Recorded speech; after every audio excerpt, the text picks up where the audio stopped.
नमस्कार दोस्तों, स्वागत है आपका हमारे चैनल में जहां पर आपको स्टॉक मार्केट की लेटेस्ट न्यूज़ मिलती रहती है। तो दोस्तों आज एक ऐसे स्टॉक का ऐसी कंपनी का रिजल्ट आया है जिसका सब लोग इंतज़ार कर रहे थे, बहुत दिनों से चर्चा में था ये स्टॉक, और वो स्टॉक है येस बैंक लिमिटेड। तो दोस्तों आज इसका रिजल्ट रिव्यू करते हैं। या पहले हम स्टैंड अलोन रिजल्ट्स लेते हैं। इसकी सारी क्वांटिटीज़ आप देख सकते हैं, टॉप राइट में लैक्स में दे रखी हैं, तो मैं आपको करोड़ में बताने की कोशिश करूँगा इसको। तो इंटरेस्ट अर्न की बात करें, आप देख सकते हैं इस क्वार्टर में तकरीबन 5,486 करोड़ का इंटरेस्ट अर्न रहा है, जो पिछले क्वार्टर से काफ़ी ज़्यादा है। आप देख सकते हैं पिछले क्वार्टर में 5,221 करोड़ था, लेकिन जून 2019 में देखिए वहाँ से बहुत बड़ी गिरावट है। 7,816 करोड़ का प्रॉफिट नेट इंटरेस्ट अर्न था जून 2019 में। और हम अदर इनकम मिला ले तो आप थर्ड कॉलम में देख सकते हैं टोटल इनकम कंपनी की थी 6,106 करोड़ जून 2020 के क्वार्टर में। और यही हम जून का क्वार्टर पिछले साल का देखें तो उसमें थी 9,088 करोड़, यानी भारी गिरावट रही है इंटरेस्ट अर्न में। और ये कंपनी को हालत देख के हमें लग ही रहा था कि थोड़ा रिजल्ट डाउन आएगा। काफ़ी टाइम से इसका शेयर भी बहुत ज़्यादा नीचे आ गया है, तकरीबन जितना 228 230 के आसपास चलता था, अब 11 रुपये पर आ गया है। और अगर हम एक्सपेंसेस देखें कंपनी के, तो हम देख सकते हैं सिक्स कॉलम में टोटल 4,959 करोड़ के एक्सपेंसेस रहे हैं कंपनी के इस बार। और अगर हम उसको टोटल इनकम से माइनस कर दें तो आपके पास टोटल प्रॉफिट आ जाएगा, ऑपरेटिंग प्रॉफिट ये है 1,146 करोड़ का। आप सेवन्थ कॉलम में देख सकते हैं, जो जून 2019 में था 1,959 करोड़ का। तो यहाँ थोड़ी गिरावट दिख रही है हमें, लेकिन पिछले क्वार्टर देखें सबसे ज़्यादा मार इसको मार्च 2020 क्वार्टर में पड़ी थी, जब इसके थोड़ा बैड सिचुएशन आई थी, बैड एक्टिविटीज़ आई थी। तो उस समय आप देख सकते हैं सिर्फ 106 करोड़ का प्रॉफिट था ऑपरेटिंग एक्टिविटी से। तो काफ़ी सुधार हुआ है ऑपरेटिंग प्रॉफिट में। अगर हम नेट प्रॉफिट पर आ जाएं सीधा 14th कॉलम में, अगर सारे टैक्स के बाद जोड़ा जाए तो नेट प्रॉफिट है 45 करोड़ का। इस बार सिर्फ 45 करोड़ का हुआ है, क्योंकि इसमें आप देख सकते हैं दोस्तों कि net profit from ordinary activities जो मार्च 2020 में था वो नेगेटिव में था, नेगेटिव 3,668 करोड़ था।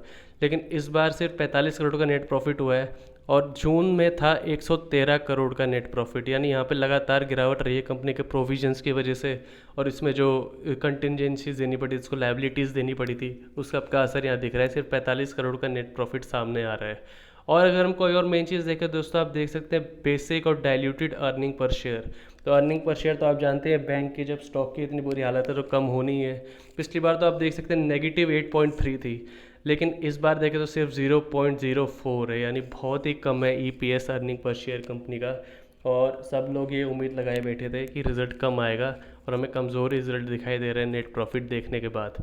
अगर एनपीए देखें कंपनी के दोस्तों, तो एक कॉलम में ग्रॉस एनपीए है, या तकरीबन 32,702 करोड़ के एनपीएज हैं कंपनी के पास, जो पिछले दो क्वार्टर में बहुत ज़्यादा बढ़े हैं। आप देख सकते हैं कि जून 2019 में 12,000 करोड़ के एनपीएस थे, लेकिन अब 32,000 करोड़ के हो गए हैं, और उसी वजह से कंपनी की नेट प्रॉफिट पर असर पड़ रहा है।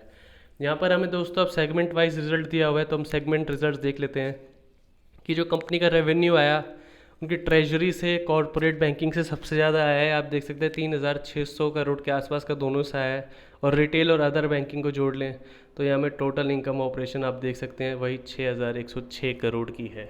इसमें से हमें माइनस जो किया है वो है इंटर सेगमेंट रेवेन्यू, यानी कंपनी को रेवेन्यू यहाँ से नेगेटिव आया है 2,343 करोड़ का। और अगर हम इसके टैक्स देख लें तो आप टैक्स भी देख सकते हैं कि सब टैक्स प्रॉफिट बिफोर टैक्स देख लें तो सबसे ज़्यादा इसका प्रॉफिट ट्रेजरी से आया है। आप देख सकते हैं इसका तकरीबन 1,500 करोड़ का। और कॉरपोरेट और रिटेल बैंकिंग देखिए दोस्तों, पिछले दो बार से लगातार मार खा रहा है। इस बार 706 करोड़ का कॉरपोरेट में लॉस हुआ है, और रिटेल बैंकिंग में तकरीबन 397 करोड़ का लॉस हुआ है। और मार्च में आप देख सकते हैं, मार्च में ट्रेजरी में भी लॉस हुआ था तकरीबन 2,612 करोड़ का। वहाँ पर इसने अच्छी रिकवरी दिखाई है, क्योंकि माइनस 2006 से तकरीबन प्लस 1,500 करोड़ आ गया है। तो यहाँ पे एक रिकवरी देख रही है, कॉरपोरेट बैंकिंग में कंपनी सुधार कर रही है। और ये सब जोड़ के आप देख सकते हैं दोस्तों, प्रॉफिट बिफोर टैक्स आ गया 6,024 करोड़ का। कंपनी का सबसे बुरा था पिछला क्वार्टर, उसमें सारे केसेस आए थे, स्टॉक नीचे जाने लगा था, और अब थोड़ी इंप्रूवमेंट दिख रही है। अब अगर हम एसेट देख ले कंपनी का, आप देख सकते हैं ट्रेजरी में कम से कम 74,800 करोड़ तक के एसेट्स हैं इसके पास, बहुत ही बड़ा एसेट। और अगर कॉर्पोरेट बैंकिंग देखें तो 1.22 ट्रिलियन रुपीज़, यानी 1,22,600 करोड़ तक के इसके पास कॉर्पोरेट बैंकिंग के एसेट्स हैं। और ये सब जोड़ लेते हैं तो आप एंड में देख सकते हैं कि तकरीबन 2.5 लाख करोड़ के इसके पास टोटल एसेट्स हैं, और लाइबिलिटीज़ में अगर देखें सबसे ज़्यादा लाइबिलिटीज़ भी ट्रेजरी में है। तकरीबन सेगमेंट एसेट्स में जितनी ट्रेजरी है उससे ज़्यादा लाइबिलिटीज़ हैं इसके ऊपर ट्रेजरी में, 1,17,000 करोड़ की लाइबिलिटीज़ हैं। तो ये था दोस्तों इसका स्टैंड अलोन रिजल्ट। अब मैं डायरेक्ट आपको इसके कंसोलिडेटेड रिजल्ट पर ले आता हूँ, क्योंकि कंसोलिडेटेड रिजल्ट में वो कमाई होती है जो कंपनी की दूसरी सोर्सेज से भी आई है। यहाँ पे हमें मेन पता लगता है कंपनी का कैसा रहा परफॉर्मेंस। तो आप देख सकते हैं टोटल इनकम जो स्टैंड अलोन में थी और जो कंसोलिडेटेड में उसमें ज़्यादा फर्क नहीं है। थर्ड कॉलम में आप देखें तो टोटल इनकम कंसोलिडेटेड में 6,122 करोड़ की, जो पिछली बार जून में भी थी 9,105 करोड़ की थी। यानी स्टैंड अलोन और कंसोलिडेटेड में ज़्यादा फर्क नहीं है, कंपनी का ज़्यादा इंटरेस्ट नहीं आया है तो कंसोलिडेटेड वाले बिजनेस से। और अगर हम एक्सपेंडिचर माइनस करते हैं तो आप देख सकते हैं 14th कॉलम में 34 करोड़ का प्रॉफिट रहा है सिर्फ कंपनी का, जो पिछली बार था तकरीबन 2665 करोड़ का। तो प्रॉफिट में बहुत बारी गिरावट आई है यहाँ पर हमें, और इसकी वजह से स्टॉक गिरने को दिख रहा है। अब देखना चाहिए कि एफपीओ से जो पैसा उठाया कंपनी ने, क्या निवेशक बने रहते हैं, क्या बैंक को चांस मिलता है एक बार इंप्रूव करने का, तो ये देखने लायक बात होगी दोस्तों। अब अर्निंग पर शेयर कंसोलिडेट में देखें तो स्टैंड अलोन से भी कम है, सिर्फ 0.03 रुपीज़ की इसके पास अर्निंग पर शेयर है, जो पिछली बार -8.22 थी। तो पिछली बार सबसे ज़्यादा धक्का लगा था इन्वेस्टर्स को, पर अब वो इम्प्रूव होकर 0.03 हो गई है। और टोटल एनपीएस देखें कंपनी का तो 32,702 करोड़ के एनपीएस हैं, लगभग सेम है स्टैंड अलोन के।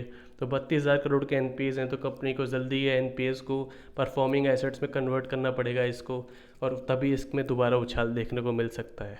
अब अगर हम देखें इसका सेगमेंट्स एसेट्स, तो लगभग आप देख सकते हैं कि वही सेम एसेट्स हैं इसके पास जो स्टैंड अलोन में थे। यानी कंपनी का स्टैंड अलोन कंसोलिडेटेड बिजनेस में ज़्यादा डिफरेंस नहीं है, कुछ इक्का दुक्का फ़र्क है।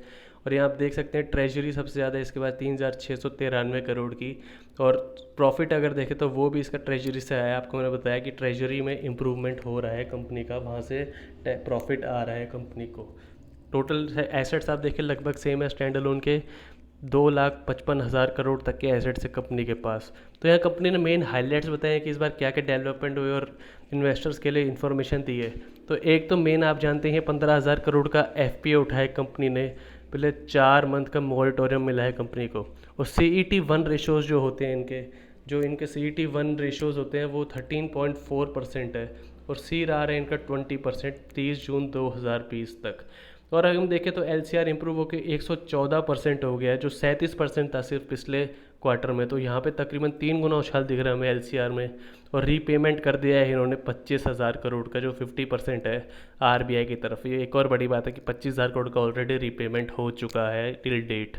और उसके बाद इन्होंने बताया कि प्रॉफिटेबिलिटी रिटर्न हुई है Q1 FY21 में, यानी प्रॉफिट जो है कंपनी का वापस आना शुरू हो गया है। जो ऑपरेटिंग प्रॉफिट हम डिस्कस किया कि तकरीबन 1,147 करोड़ का, प्रॉफिट आफ्टर टैक्स 45 करोड़ का, तो प्रॉफिट आनी शुरू हो गई है। और एक इन्होंने अच्छी बात बताई है रिसेंट डेवलपमेंट्स में।